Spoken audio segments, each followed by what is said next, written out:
Sports injuries అయినప్పుడు ఇంకా స్పోర్ట్స్కి దూరమైనట్టే, ఇంకా ఆడాలంటే భయపడుతూ ఉంటారు. కానీ నవేడేస్ స్పోర్ట్స్ మెడిసిన్లో ఎన్నో కొత్తదనాలు చోటు చేసుకున్నాయి.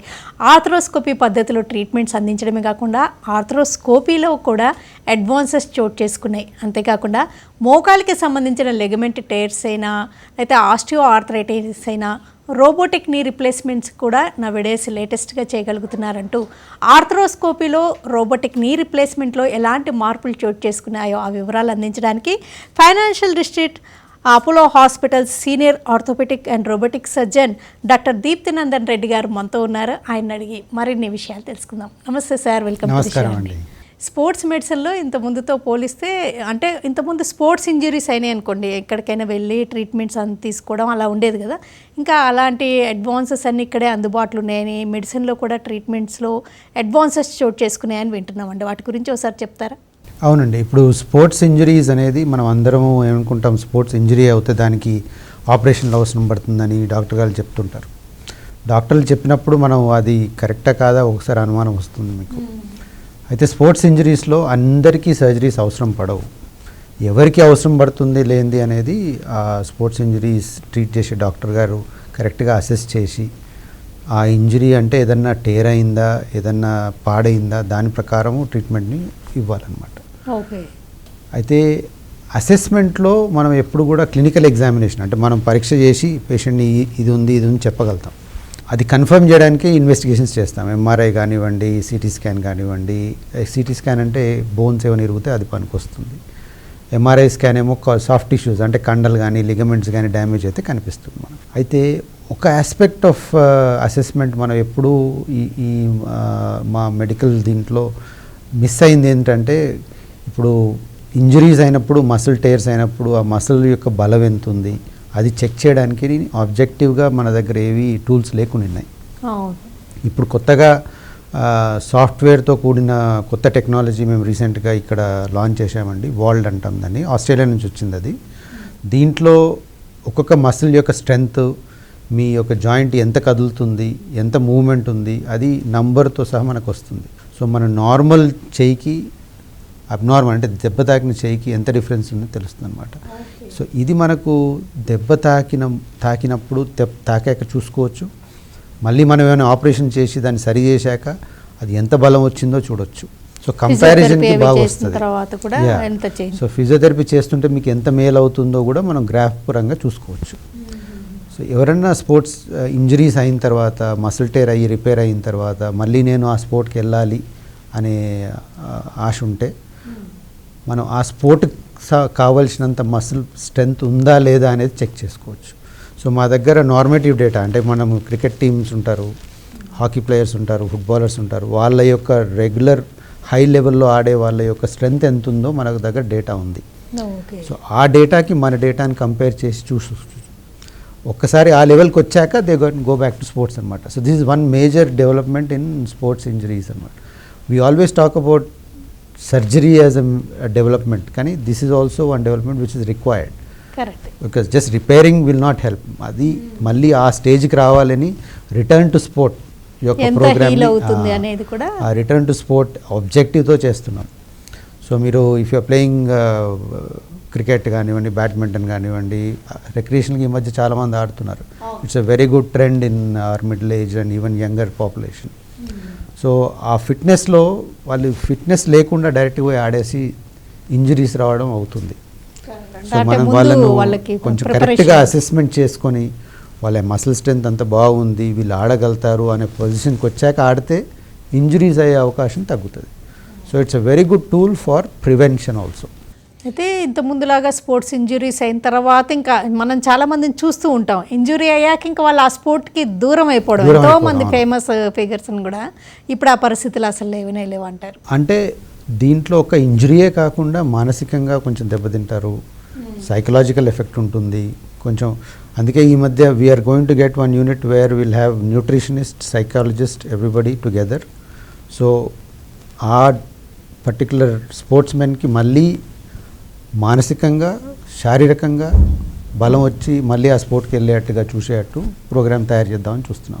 అంటే స్పోర్ట్స్ ఇంజురీసే అంటారా, ఇంకా వయసు పైబడ్డాక కూడా చిన్న చిన్న ఫాల్స్కి కాల్ జారి పడ్డప్పుడు వాళ్ళకి కూడా ఇది హెల్ప్ అవుతుందంటారా? డెఫినెట్గా హెల్ప్ అవుతుందండి. ఎందుకంటే మళ్ళీ ఇప్పుడు నేను పెద్దవాళ్ళు అంటే 45 years తర్వాత నేను చాలా మంది షోల్డర్ సర్జరీస్ చేస్తుంటాను. సో షోల్డర్లో commonest problem is rotator cuff tear. So దాంట్లో 4 కండలు ఉంటాయి. సో మనం ఒక కండ తెగాక రిపేర్ చేశాక ఆ కండకి ఎంత బలం వచ్చిందో అనేది మనం వేరే చేయితో కంపేర్ చేసి చూసుకోవచ్చు. సో ఆ ఒక్క కండ బలం లేనప్పుడు ఆ ఒక్క కండకు సంబంధించిన ఎక్సర్సైజులు చేసుకొని స్ట్రెంత్ పెంచుకుంటే మళ్ళీ షోల్డర్ నార్మల్ ఫంక్షన్కి వస్తుంది అనమాట. అంటే మీరు షోల్డర్ సర్జరీస్ కూడా మీరు దాంట్లో ఎక్స్పర్టీజ్ బాగుంది కదండి. అంటే స్పోర్ట్స్ ఇంజరీస్లో షోల్డర్ ఇంజరీస్ కూడా చాలా ఎక్కువగా జరుగుతూ ఉంటాయి కదా? చాలా ఎక్కువగా కలుసుకుంటాయి. ఇప్పుడు లేటెస్ట్ టెక్నాలజీ మాకు వచ్చింది. ఇప్పుడు మేము most of the time shoulder surgery ఆర్థ్రోస్కోపిక్గా చేస్తాం. ఆర్థ్రోస్కోపీ అంటే ఏంటి, జాయింట్లో ఒక టెలిస్కోప్ వేసి చూస్తామన్నమాట. సో ఈ టెలిస్కోప్ వేసినప్పుడు పాత టెక్నాలజీ ప్రకారము ఒక యాంగిల్లో చూడొచ్చు మనం, అంటే ఒకటే ఫీల్డ్లో చూడొచ్చు. మన పాత ఫోన్లలో తక్కువ ఫీల్డ్ ఆఫ్ విజన్ ఉన్న కెమెరాస్ ఉన్నాయి కదా, ఇప్పుడు వైడ్ యాంగిల్ ఫోన్లు వస్తున్నాయి. సో అలానే జాయింట్లో కూడా మనం కెమెరా పెట్టాక ఉట్టి అదొకటే భాగం కాకుండా కొంచెం వైడర్ వ్యూ రావడానికని కొత్త టెక్నాలజీ వచ్చింది, దాన్ని పానో టెక్నాలజీ అంటాం. సో దీంతో విజన్ ఎక్కువ కనిపిస్తుంది. అందుకనే జాయింట్ లోపల నేను పెట్టినప్పుడు పక్కన ఏమైనా డ్యామేజ్ అవుతుందా, దీని యొక్క గ్లోబల్ వ్యూ ఎలా ఉంది, అన్నీ చాలా క్లారిటీగా వస్తున్నాయి. సో ప్రెసిషన్ అనేది ఇంప్రూవ్ అవుతుంది. So this was the first unit in south west Asia. This was installed and this is the first time we are doing that in India currently. పానో arthroscopy అని ఇప్పుడు రీసెంట్గా స్టార్ట్ చేసాము. అంటే ఇంకెక్కువగా చూసి ఇంకా మన క్లారిటీ ఎక్కువ ఉంటుంది, ప్రెసిషన్ ఎక్కువ వస్తుంది. సో మనం యాంకర్లు కానివ్వండి, కుట్లు కానివ్వండి వేసేటప్పుడు కరెక్ట్గా ఎక్కడ పడుతున్నాయి, పక్కన ఇంకేమైనా డ్యామేజ్ అవుతుందా లేదా మన ఇన్స్ట్రుమెంట్స్తో అనేది కనిపిస్తుంది బాగా. అంటే ఆర్థ్రోస్కోపీ అనేది మేజర్గా స్పోర్ట్స్ ఇంజురీస్కేనండి, ఇంకేమైనా సందర్భాలు ఉంటూ ఉంటాయా? చాలా మటుకు స్పోర్ట్స్ ఇంజరీస్ అంటాము, కాకపోతే ఆర్థ్రోస్కోపీ అనేది లిగమెంట్ రిపేర్ చేయడానికి, జాయింట్లో ఏ పనైనా చేయడానికి. ఇప్పుడు మోకాల్లో కార్టిలేజ్ డ్యామేజ్ అయిందనుకోండి, ఆ కార్టిలేజ్ డ్యామేజ్ అయిన డిఫెక్ట్ని పూడ్చడానికి, తర్వాత మెనిస్కస్ టేర్ అని అవుతుంది జాయింట్లో మోకాల్లో, ఆ టేర్ని రిపేర్ చేయడానికి కానివ్వండి, లిగమెంట్ తెగితే లిగమెంట్ రీకన్స్ట్రక్ట్ చేయడానికి కానివ్వండి. సో ఆర్థ్రోస్కోప్ అనేది జాయింట్లోకి చూసే ఒక పరికరం అంతే, అంతేగాని అది ఇంకేం వేరే సైన్స్ ఏం కాదు అది. ఇప్పుడు మనం జనరల్ సర్జరీలో ఓపెన్ సర్జరీ కాకుండా లాప్రోస్కోపీకి ఎలా చేస్తున్నామో అదే విధంగా జాయింట్లో చూసేది ఆర్థ్రోస్కోపీ అంటాం అంతే. అంటే నీ రీప్లేస్మెంట్ సర్జరీలో కూడా పార్షియల్ నీ రీప్లేస్మెంట్ అని వింటుంటాం కదండి, దానికి ఆర్థ్రోస్కోపీ హెల్ప్ అవుతుందా? లేదండి, అది ఆర్థ్రోస్కోపిక్గా చేయలేమండి. ఎందుకంటే ఆ కాంపోనెంట్ ఏదైతే బోన్కి ఫిక్స్ చేయాలో అది పెద్దగా ఉంటుంది కనుక అది జాయింట్లోకి చిన్న రంధ్రంతో పెట్టలేము, అది మెటల్ కదా. సో దానికి చిన్నగా ఓపెన్ చేసి చేయాలి. మామూలు నీ రీప్లేస్మెంట్ అంత వైడ్ ఎక్స్పోజర్ ఉండదు. సో డ్యామేజ్ టిష్యూకి తక్కువ ఉంటుంది. ప్లస్ పార్షియల్ నీ రీప్లేస్మెంట్లో మీ ఒరిజినల్ లిగమెంట్స్ ఏవి కట్ చేయరు అన్నమాట. అదే మోకాల్ ఆపరేషన్ అంటే రెగ్యులర్ నీ రీప్లేస్మెంట్ చేసినప్పుడు ఆ వేరే లిగమెంట్స్ని కూడా కట్ చేయాల్సి వస్తుంది, ఆ వేరే కాంపోనెంట్స్ని ఫిట్ చేయడానికని అవసరం పడుతుంది అనమాట. ఈ స్పోర్ట్స్ ఇంజురీస్ కానీ లేకపోతే వయసు పైబడ్డాక అయ్యే ఇంజురీస్కి తర్వాత రీహాబిలిటేషన్ కూడా చాలా ఇంపార్టెంట్ కదండి. వాటిలో ఏ విషయాలు ఉంటాయి అంటారు? అది చాలా ముఖ్యం అండి రీహాబిలిటేషన్. ఇప్పుడు మీరు అన్నారు స్పోర్ట్స్ ఇంజరీస్, ఏసీఎల్ రీకన్స్ట్రక్షనే అనుకోండి. రీకన్స్ట్రక్షన్ అయిన తర్వాత ఈ కండ బలం రాకుండా మనకు ఆ జాయింట్ యొక్క సెన్సేషన్ తెలియకుండా ఉంటే మళ్ళీ అది టేర్ అయ్యే అవకాశం ఎక్కువ ఉంటుంది. సో ఈ మసిల్ స్ట్రెంత్ పెంచి, ఆ మసిల్ స్ట్రెంత్ ఎంత పెరిగింది, మనం ఇప్పుడు జంప్ చేయాలనుకోండి, జంప్ చేసి ల్యాండ్ అవుతాం, ల్యాండ్ అయినప్పుడు ఎంత ఫోర్స్ వస్తుంది అనేది మనం ఇప్పుడున్న టెక్నాలజీ, నేను చెప్పాను కదా మా దగ్గర ఉందని, ఆ టెక్నాలజీతో చూడొచ్చు. సో కరెక్ట్ వాల్యూ వస్తుంది అనమాట. సో మనం జంప్ యొక్క హైట్, జంప్ యొక్క ప్రెషర్ ఎంత ఉందో అని చూసుకొని అవి బాగున్నప్పుడే వీళ్ళు మళ్ళీ స్పోర్ట్స్కి వెళ్తే మళ్ళీ రీఇంజరీ అయ్యే అవకాశం తగ్గుతుంది. కానీ ఆన్ ది హోల్ ఈ ఎక్విప్మెంట్తో అయితేనేమి, టెక్నిక్స్తో అయితేనేమి వాళ్ళు నార్మల్గా ఫుల్ ఫ్లెడ్జ్డ్గా స్పోర్ట్స్ యాక్టివిటీస్లోకి మళ్ళీ ఇన్వాల్వ్ అవ్వగలరంటారు? అవగలుగుతారండి. అంటే ఎంతవరకు హీలింగ్ అయ్యింది, ఎంతవరకు తను రీహాబ్ చేశారు, అదే లెవెల్కి మళ్ళీ ఆ కండల్ని ఆ స్ట్రెంత్కి వచ్చాయా లేవా కన్ఫర్మ్ అయిన తర్వాత వెళ్తే they can go back to their level of activity. కాకపోతే కొంచెం మంత్స్ టుగెదర్ పట్టచ్చు కదా. డెఫినెట్గా పడుతుందండి. అట్లీస్ట్ మినిమం ACL సర్జరీ అదంతా అయ్యాక 7 to 8 months తర్వాతే they will go back to that level. Patient నుంచి ఆ కృషి చాలా ముఖ్యం అండి, ఆ స్ట్రెంగ్తన్ చేయడానికి. ఈ షోల్డర్ ఇంజురీస్ కానీ లేకపోతే ఎల్బో కానీ లేకపోతే నీకి జరిగే లిగమెంట్ టేర్స్ వీటన్నిటికీ మెయిన్ రీజన్ వాళ్ళ ఏజ్ ఏమన్నా ఉంటుందా అండి? అంటే ఒక 30+ ఆడినప్పుడు జరగడం, లేకపోతే రౌండ్ టెక్నిక్సా, లేకపోతే వాళ్ళకి ముందు ఆ వార్మప్ సరిగ్గా లేకపోవడం, ఎలాంటి రీజన్స్ ఎక్కువ చూస్తున్నారు? అంటే మసిల్ టేర్స్లో చాలా మటుకు వార్మప్ ఎక్కువ లేకుండా, ముందు కండిషనింగ్ లేకుండా ఆడితే టేర్ అయ్యే అవకాశం ఉంటుంది. కొందరికి లూజ్ జాయింట్స్ ఉంటాయండి, పుట్టుకతోనే కొంచెం జాయింట్స్ లూజ్గా ఉంటాయి, వాళ్ళల్లో లిగమెంట్ టేర్స్ అయ్యే అవకాశం ఎక్కువ ఉంటుంది. సో వీళ్ళు ఈ గ్రూప్ ఆఫ్ పేషెంట్స్ ఏవైతున్నారో మసిల్ స్ట్రెంత్ పెంచి తర్వాత ఆడితే ఆ మసిల్స్ ఈ జాయింట్స్ని ప్రొటెక్ట్ చేసే అవకాశం ఎక్కువ ఉంటుంది. అది చేయకుండా ఆడితే డెఫినెట్గా టేర్ అయ్యే అవకాశం ఎక్కువ ఉంటుంది అనమాట.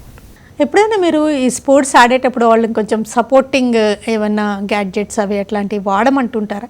సపోర్టింగ్ గ్యాడ్జెట్స్ జనరల్గా చేసుకోమని చెప్పము, ఎందుకంటే ఈ సపోర్టింగ్ గ్యాడ్జెట్స్తో మీ న్యాచురల్ మసిల్ స్ట్రెంగ్త్ను దాని యొక్క కంట్రోల్ ఏదైతే ఉందో అది రెస్ట్రిక్ట్ కాకూడదు. బికాజ్ మన సొంత మసిల్ దాన్ని అది ఎంత రెస్ట్రిక్ట్ చేస్తుందో అది ముఖ్యం అనమాట. బాడీ నుంచి ఆ సిగ్నల్ వస్తేనే మనకు ప్రొటెక్షన్ బాగుంటుంది. మీరు బయట నుంచి ఎన్ని కట్టులు కట్టినా కానీ ఆ సెన్సేషన్ రాదు, ఆ పట్టు రాదు మనకు. ఉమెన్లో కూడా మీరు ఎక్కువగా చూస్తూ ఉంటారా? ఎక్కువగా ఇవన్నీ మెన్లోనే చూస్తారా ఇలాంటి టైర్స్ కానీ ఇవన్నీ? విమెన్లో కూడా ఉంటుందండి. షోల్డర్ పరంగా ఆ రొటేటర్ కఫ్ టైర్ అన్నాను చూసారా, అది 40 years తర్వాత ఎందుకు వస్తుందంటే కొంచెం టెండన్లో చేంజెస్ వస్తాయి. మనకు తెల్లంటికలు ఎలా వస్తాయో అలానే ఈ కండలో చేంజెస్ వస్తాయి, అందుకే టేర్ అయ్యే అవకాశం ఎక్కువ.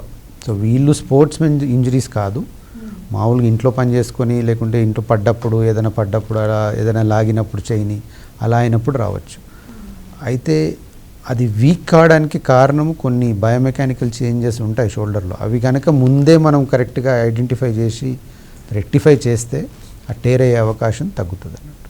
డయాబెటిక్స్లో ఏమన్నా ఇలాంటి ప్రాబ్లమ్స్ ఎక్కువగా ఉంటున్నట్టుగా గమనిస్తున్నారా? లేదండి, డయాబెటిక్స్లో కానివ్వండి నాన్ డయాబెటిక్స్లో కానివ్వండి there is no difference in injuries. అయితే జాయింట్లో స్టిఫ్నెస్ అనేది కొంచెం డయాబెటిక్స్లో కొంచెం ఎక్కువ వస్తుంది. డయాబెటిక్ కంట్రోల్ సరిగ్గా లేకుంటే ఆ జాయింట్ కొంచెం స్టిఫ్గా ఉండడం సర్జరీ తర్వాత అది ఉండొచ్చు. కానీ ఇవి చిన్నప్పటి నుంచి ఆడే వాళ్ళలో, ఫిట్నెస్ మెయింటైన్ చేసే వాళ్ళలో ఇలాంటి టైర్స్ తక్కువ, ఆల్ సడన్ ఒక 25+ తర్వాత మొదలుపెట్టిన వాళ్ళలో ఎక్కువ, అలా ఏమన్నా గమనిస్తారా? అంత డైరెక్ట్ కోరిలేషన్ అయితే లేదండి. అంటే మనం ఆ స్పోర్ట్ ఆడే ముందు ఎంత కండిషనింగ్ ఉంటుందో అది ముఖ్యం. సో మీరు చిన్నప్పుడు ఏదో చేసేసి ఇప్పుడు ఏదో ఆడేస్తా అంటే కుదరదు. చిన్నప్పుడు చాలామంది మంచి అథ్లెటిక్ ఉంటారు, మళ్ళీ ఆపేస్తారు, ఆపేశాక మళ్ళీ డికండిషన్ అవుతుంది బాడీ, మళ్ళీ ఆ కండిషన్కి వచ్చాకే ఆడాలి, అప్పుడే ఇంజరీస్ రావు అనమాట. ఆర్థ్రోస్కోపీ సర్జరీ తర్వాత వాళ్ళకి డే కేర్ అయినండి మోస్ట్ ఆఫ్ ది సర్జరీస్ అని? Most of the time day care చేసేవాళ్ళం, కాకపోతే ఈ పేషెంట్లకు కొంచెం ఆ రోజు రాత్రి నొప్పి రావడం అటువంటివి చూస్తుంటాం, అందుకనే ఒక రాత్రి పెట్టుకొని పంపిస్తాం. అంటే 1 night హాస్పిటలైజేషన్ ఈజ్ బెటర్. ఇంకా మీరు ఎక్కువగా షోల్డర్ తర్వాత నీ కూడా ఎక్కువ చేస్తూ ఉంటారు కదండి. నీలో ఎక్కువ ఆస్టియోఆర్థరైటిసా ఇంకెలాంటి కండిషన్స్ చూస్తుంటారు? యంగ్స్టర్స్లో ఎలాంటి సందర్భాల్లో జరుగుతూ ఉంటాయంట? యంగ్స్టర్స్లో ACL టేర్స్, లిగమెంట్ టేర్స్, తర్వాత మెనిస్కల్ టేర్స్ ఎక్కువగా ఉంటాయి. పెద్ద మనుషుల్లో ఆస్టియోఆర్థరైటిస్ అది ఎక్కువ ఉంది. సో ఇప్పుడు మీరు ఎక్కువగా రోబోటిక్ సర్జరీ అని వింటారు. ఈ రోబోటిక్ సర్జరీ అనేది ఏంటిదంటే మోకాలు మార్పిడిలో ఆ బోన్ని ప్రిసైజ్గా కట్ చేయడానికి రోబో అనేది పరికరం వాడతాం. ఈ రోబో ఏం చేస్తుందంటే ఆ బోన్ని కరెక్ట్ కట్స్ ఇచ్చి ఆ కాంపోనెంట్స్ని కరెక్ట్గా కూర్చునేటట్టుగా హెల్ప్ చేస్తుంది అన్నమాట. కానీ జాయింట్ ఓపెన్ చేయడము లేకుంటే సైజ్ ఆఫ్ ది ఇన్సిషన్ అంతా కూడా రెగ్యులర్ సర్జరీలానే ఉంటుంది. ఒక అడ్వాంటేజ్ రోబోతో ఏంటంటే ఇప్పుడు మా దగ్గర మేకో రోబో అని ఉంది. It is one of the best robot in the world. We just got it installed. అయితే దాంట్లో biggest advantage is that CT scan చేసి కరెక్ట్గా మన 3-dimensional మోడల్ వస్తుంది నీ జాయింట్లో. ఆ 3-dimensional మోడల్లో ఏ పార్ట్ కట్ చేయాలి, ఎంత కట్ చేయాలి అనే ప్రిసిషన్ మనము ముందే ప్రీసెట్ చేయొచ్చు. అది కట్ చేశాక ఈ 2 ఎముకలు ఎలా కదులుతాయి అనేది కూడా మనం డైనమిక్గా చూసుకోవచ్చు.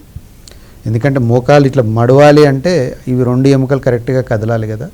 ఈ పక్కన లిగమెంట్స్ కూడా కరెక్ట్ టెన్షన్లో ఉండాలి. సో ఆ కట్స్లో ఈ టెన్షన్ మనం బ్యాలెన్స్ చేస్తున్నాం అనమాట. మునుపు మనం ఓపెన్ సర్జరీ చేసినప్పుడు ఆ అలైన్మెంట్ అంతా కూడా రాడ్స్తో, తర్వాత బోన్లో రాడ్ పెట్టి కట్ చేయడం అది చేసేవాళ్ళం. ఇప్పుడు ఆ బోన్లో రాడ్ పెట్టి చేసే అవసరం లేదు. ఈ బోన్స్ మీద పిన్స్ పెట్టేసి ఆ పిన్స్ నుంచి ట్రాకర్స్ వస్తాయి. ఈ ట్రాకర్స్ని రోబో రీడ్ చేస్తుంది అనమాట. సో స్పేస్లో మన జాయింట్ ఎక్కడుందో కనిపిస్తుంది దానికి. అది ఒక సా వస్తుంది. Saw is also controlled by the robot. So అది ఎంత కట్ చేయాలో అంతే కట్ చేస్తుంది, దానికన్నా ఎక్కువ కట్ చేసే అవకాశం లేదన్నమాట. సో ఓపెనింగ్ కూడా మొత్తం రిలీజ్ చేసి జాయింట్ అంతా లిగమెంట్స్ కొంచెం రిలీజ్ చేసి చేసేవాళ్ళం ముందు. ఇప్పుడు ఆ లిగమెంట్ రిలీజ్ అంతా తగ్గుతుంది. So amount of damage to soft tissues around the నీ తగ్గుతుంది అంతే. సో కొంచెం ఫిలాసఫీ ఆఫ్ నీ రీప్లేస్మెంట్ కూడా మారుతూ ఉందన్నమాట. ముందు లిగమెంట్స్ రిలీజ్ చేసి బ్యాలెన్స్ చేసేవాళ్ళం, ఇప్పుడు బోన్ కట్స్తో రిలీజ్ చేసి కట్స్తో దాన్ని కరెక్ట్గా అలైన్మెంట్ వచ్చేటట్టు చూస్తున్నాం. ఇంకొక పెద్ద ప్రాబ్లం మోకాలతో ఏంటంటే మోకాలు చిప్ప, ఇది ముందు పట్టెల్లా అంటాం కదా, అది మార్వం. మోకాలు నీ రీప్లేస్మెంట్ నార్మల్గా చేసినప్పుడు అది కొత్త కాంపోనెంట్ మీద ఎలా ట్రాక్ అవుతుంది అనేది అది జడ్జ్ చేయడం కళ్ళతో చేత్తో చేసేవాళ్ళము. Experience doctors will be able to do that easily. కానీ కొంచెం యంగ్స్టర్స్కి వాళ్ళకు ఈ అలైన్మెంట్ కరెక్ట్ వస్తుందా లేదా ప్రిసైజ్గా తెలియాలి అంటే రోబోలో ఆ పట్టెల్లా నీ క్యాప్ ఎలా ట్రాక్ అవుతుందని కూడా మనం చెక్ చేసి కాంపోనెంట్స్ని అడ్జస్ట్ చేయొచ్చు అన్నట్టు. కాకపోతే ఇంత ముందుతో పోలిస్తే కట్ అది కూడా తక్కువ ఉండడం. కట్ అంతే ఉంటుందండి, ఎందుకంటే జాయింట్ని ఎక్స్పోజ్ చేయాలి. సో జనాలు అంటారు చిన్న కట్ట అంటే కాదు, అదొక వాస్తవం. నొప్పి తక్కువ ఉంటుందా అంటే ఈ సాఫ్ట్ టిష్యూ రిలీజ్లు కొంచెం తక్కువ అవుతున్నాయి కనుక మేబీ కొంచెం ఉండొచ్చు, కానీ మోస్ట్ సైంటిఫిక్ స్టడీస్లో అంతగా ఉన్నట్టు కనిపించట్లేదు. అయితే పర్ఫెక్ట్గా సర్జరీ జరగడం, తర్వాత వాళ్ళకి అలైన్మెంట్ అది సరిగ్గా అలైన్మెంట్ అంతా సరిగ్గా రావడానికి హెల్ప్ అవుద్ది. అయితే లాంగ్ టర్మ్లో ఇప్పటి వరకు ఏ సైంటిఫిక్ స్టడీ కూడా ఇది రోబో బెనిఫిషియల్ అన్నట్టుగా ఇక్కడ రాలేదు ఎక్కువగా. కానీ బికాజ్ సాఫ్ట్ టిష్యూ డ్యామేజ్ తక్కువ అవుతుంది కనుక maybe it has a role and definitely patients are saying that they are feeling better. ఈ మేకో రోబోటిక్ సర్జరీస్ తోటి వాళ్ళ హాస్పిటల్ స్టే తక్కువ ఉండడం, బోత్ నీస్ అయినప్పుడు కూడా ఎక్కువ రోజులు ఉండాల్సిన అవసరం లేకపోవడం, ఇలాంటి ఏమైనా అడ్వాంటేజెస్ ఉన్నాయా? మేము కన్వెన్షనల్ నీ రీప్లేస్మెంట్ చేసాము, ఇప్పుడు రోబోటిక్ కూడా చేస్తున్నాం కదా. సో డిఫరెన్స్ ఇన్ అవుట్కమ్ అంతగా కనిపించలేదండి, అంటే డిఫరెన్స్ అంతగా లేదు. కాకపోతే రోబోటిక్ చేసిన వాళ్ళు అంత స్వెల్లింగ్ మోకాల్లో రావడం అది కొంచెం తక్కువ అనిపిస్తుంది అంతే. అంటే ఇంతకుముందు కన్వెన్షనల్ పద్ధతిలో చేయించుకున్న వాళ్ళకి ఈ పద్ధతిలో చేయించుకున్న వాళ్ళకి ఆ డిఫరెన్స్ తెలుస్తుంది కదండి, వాళ్ళ ఫీడ్బ్యాక్ ఎలా ఉంటుంది? అంటే ఫీడ్బ్యాక్ పరంగా ఇద్దరు సమానంగానే అనిపిస్తుంది. ఇప్పటివరకు అయితే పెద్ద difference, even clinical studies world wide ఎక్కడ కూడా అంత క్లియర్గా ఇంత డిఫరెన్స్ ఉందని తెలియట్లేదు. But technology is definitely useful for somebody who starting new అనుకోండి, కొంచెం కరెక్ట్గా అసెస్మెంట్ చేయడానికి, దానికి కొంచెం సైంటిఫిక్గా ఆబ్జెక్టివ్గా చేసే అవకాశం ఉంటుంది కనుక ఇట్ ఈస్ హెల్ప్ఫుల్.